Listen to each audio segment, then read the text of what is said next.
Assalamualaikum warahmatullahi wabarakatuh. Pada kali ini saya akan memaparkan mengenai penugasan ujian tengah semester untuk mata kuliah strategi dan media pembelajaran. Di sini nama saya Nasya Ciara Kamila dengan NIM 15036210010.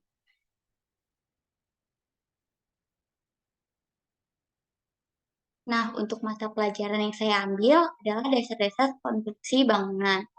Untuk kompetensi dasar atau KD yang saya ambil adalah mampu merencanakan penggunaan jenis material dan alat pada konstruksi bangunan yang telah dirancang.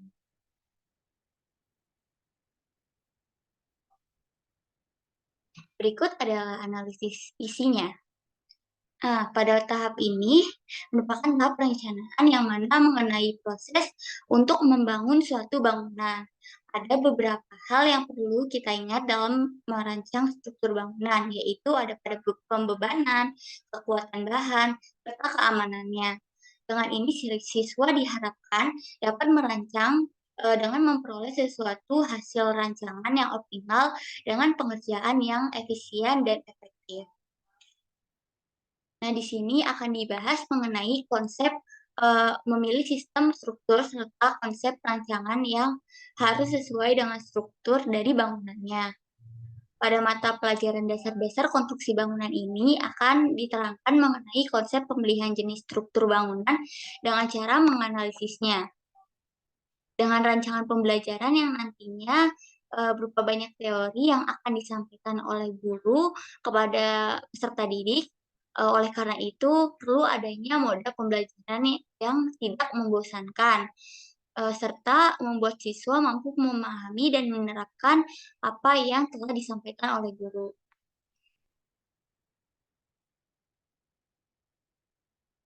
Nah, salah satu model pembelajaran yang cocok untuk diterapkan pada mata pelajaran pemahaman konsep ini yaitu mata pelajaran dasar-dasar konstruksi bangunan.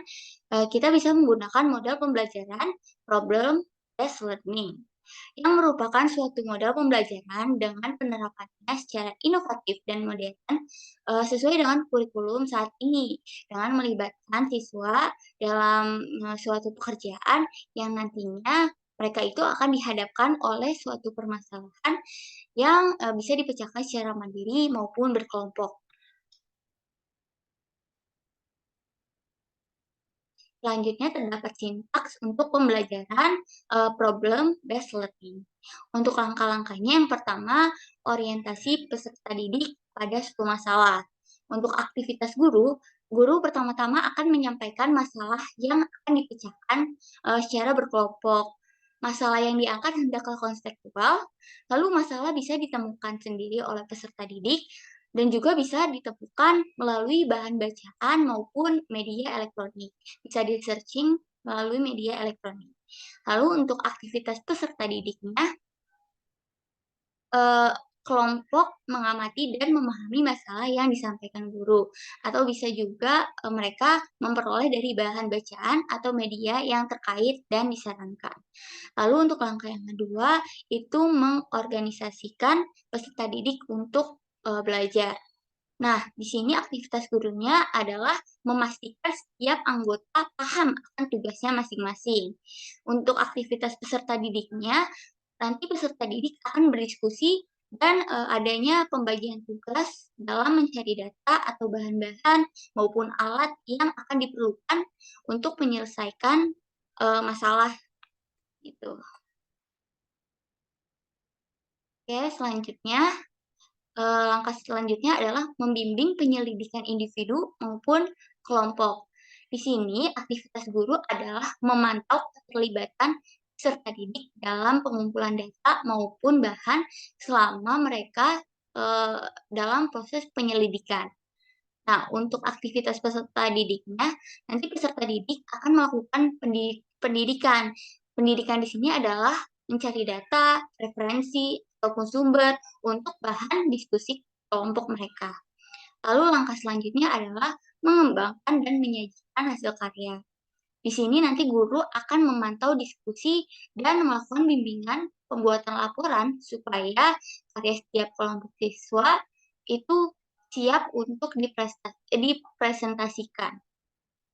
Untuk kegiatan peserta didiknya, setiap kelompok melakukan diskusi untuk menghasilkan solusi pemecahan atas masalah. Dan nanti hasilnya akan disajikan melalui presentasi berkelompok. Dan yang terakhir, langkah terakhir adalah menganalisis dan mengevaluasi proses pemecahan masalah. Di sini nanti guru akan membimbing presentasi dan memberikan motivasi, mendorong kelompok untuk memberikan penghargaan dan masukan kepada kelompok lainnya. Guru di sini akan menyimpulkan materi bersama peserta didik. Lalu untuk aktivitas peserta didiknya adalah setiap kelompok melakukan presentasi. Kelompok yang lain akan memberikan apresiasi. Kegiatan ini ditujukan dengan merangkum atau membuat kesimpulan sesuai dengan masukan yang diperoleh dari kelompok lain.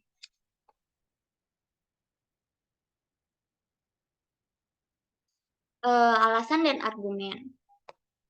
Model pembelajaran problem-based learning ini cocok dikarenakan dari tujuan pembelajaran siswa yang diharapkan mampu untuk menentukan dan menganalisis jenis material yang sesuai dengan rancangan bangunan. Ini termasuk ke dalam suatu pembelajaran berbasis proyek yang dimana nanti peserta didik diajarkan dalam bekerja secara mandiri dengan melakukan konstruksi pada pembelajarannya serta akan mengasumsikan pada bentuk yang nyata. Ini menurut Adam di tahun 2019. Ternyata banyak penelitian mengenai model pembelajaran problem-based learning yang diterapkan pada mata pelajaran yang berbasis proyek dengan dasar suatu konsep yang memberikan hasil belajar yang sangat baik dengan nilai rata-rata di atas 80%. Menurut penelitian yang telah dilakukan oleh Sari di tahun 2017 mengenai penerapan model pembelajaran problem-based learning, ini untuk mata pelajaran menggambar konstruksi atap di kelas 12 teknik gambar bangunan yang mendapatkan hasil belajar siswa dengan nilai 80,03%. Bisa kita lihat, ini merupakan terdapat dalam kategori yang sangat layak dan model pembelajaran ini berpengaruh positif terhadap hasil belajar siswa. Selain itu, ada penelitian terkait model pembelajaran problem-based learning yang dinyatakan dapat memberikan siswa untuk berpikir kritis, berperilaku kritis, bagaimana penelitian yang telah dilakukan oleh Awami, Syamsuri Yuhana, dan Nindya Sari di tahun 2022 yang memberikan hasil bahwa model pembelajaran problem-based learning ini memiliki pengaruh terhadap kemampuan berpikir kritis siswa dibandingkan dengan pembelajaran secara konvensional. Nah, oleh karena itu saya simpulkan bahwa model pembelajaran problem-based learning ini dirasa sangat cocok untuk diterapkan kepada mata pelajaran dasar-dasar konstruksi bangunan untuk siswa agar dapat berpikir secara kritis mengenai model dan jenis material bangunan yang bagus untuk diterapkan. Dengan menerapkan model pembelajaran problem-based learning dapat meningkatkan hasil belajar para siswa serta memberikan efek yang dominan dalam proses belajar siswa. Nah, adapun beberapa penelitian yang menerapkan model pembelajaran problem-based learning dengan tujuan dalam memahami suatu konsep serta proyek untuk siswa agar proses pembelajaran tidak terasa membosankan, yaitu sebagai berikut. Penelitian yang dilakukan oleh Rama, Iriadunas, dan Satrio Junaidi di tahun 2023 ini mengenai penerapan model pembelajaran berbasis problem-based learning pada mata pelajaran desain grafis memberikan hasil sebesar 94,16%, di mana ini termasuk ke dalam kategori yang sangat praktis. Dengan demikian, model pembelajaran problem-based learning dianggap sangat praktis dalam proses pembelajarannya, sehingga siswa yang mengalami kesulitan untuk memahami suatu materi yang diberikan dapat secara berpikir kritis untuk memecahkan suatu permasalahan yang ada. Lalu, penelitian mengenai penerapan model pembelajaran problem based learning pada proses pembelajaran serta media untuk para generasi Z, ini udah dilakukan oleh Kusuma Ningtyas, Soleha, dan Khalifah, pada tahun 2020. Di sini, mendapatkan hasil bahwa penerapan model pembelajaran berbasis problem based learning dirasa sangat tepat dan efisien karena menghasilkan nilai yang cukup signifikan.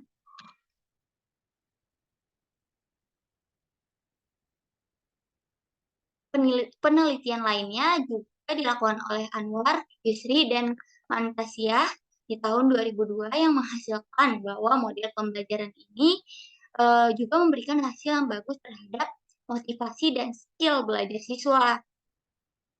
Dilakukan juga analisis interaksi pembelajaran problem based learning terhadap pemecahan suatu masalah yang dilakukan oleh Sitinjak dan Banurea di tahun 2022 yang memberikan hasil bahwa dengan pembelajaran problem based learning ini yang tidak menggunakan model konvensional, siswa dapat memiliki suatu keterampilan untuk berpikir kritis untuk pemecahan dalam suatu masalah yang dihadapi.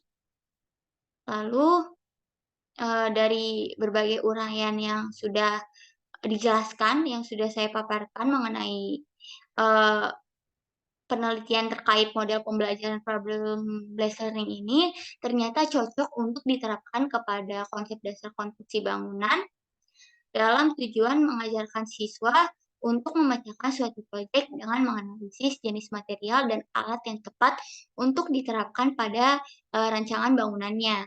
Karena model pembelajaran problem based learning ini menuntut siswa untuk dapat mandiri dengan pemahaman konsep teori yang tidak membosankan seperti model pembelajaran yang masih konvensional atau model pembelajaran melalui metode ceramah saja.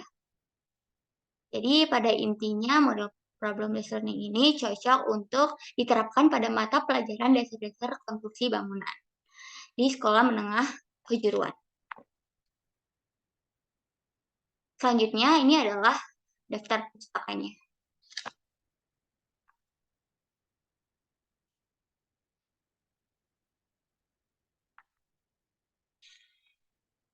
Sekian dari saya, kurang lebihnya mohon maaf. Wassalamualaikum warahmatullahi wabarakatuh.